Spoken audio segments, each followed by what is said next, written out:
আবারও সামাজিক অবক্ষয়ের নগ্ন চিত্র উঠে আসলো সোনামুড়া মহকুমা থেকে।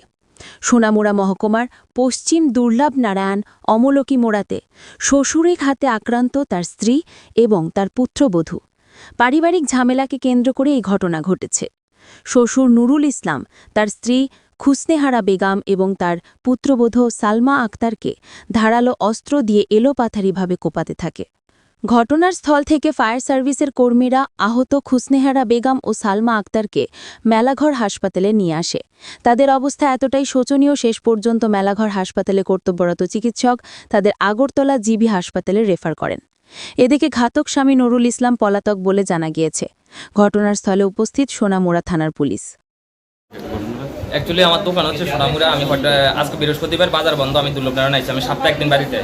তো আসার পরে বাজারে শুনতে আছি যে মানে নুরুল ইসলাম বউ কোবাইছে এমন শুনতে আছি। তো আমি হঠাৎ বাজার আর দেরি করছি না, গেছি যাই সেটা দেখতে আছি যে তাইনে রাস্তা আর ছেলের বড় হলো বাড়িতে।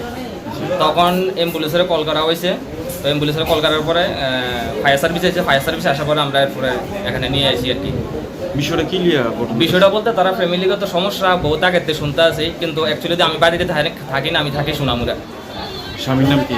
স্বামীর নাম হচ্ছে নুরুল ইসলাম। বয়সটা কত? বয়সটা মোটামুটি 50। আর অভিযোগ আর কার বিরুদ্ধে?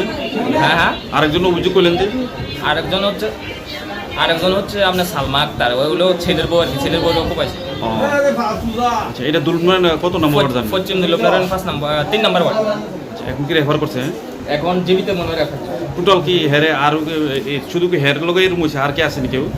না, এমন আমি যদিও কইতে পারি না। আমি আইসি জাস্ট সামনে পাইছি, তার সাথে সাথে আমি তারা লই এখানে হসপিটাল। আপনি কি লাগেন পেশেন্টে? আমি অ্যাকচুয়ালি ওনার বাসুরের ছেলে।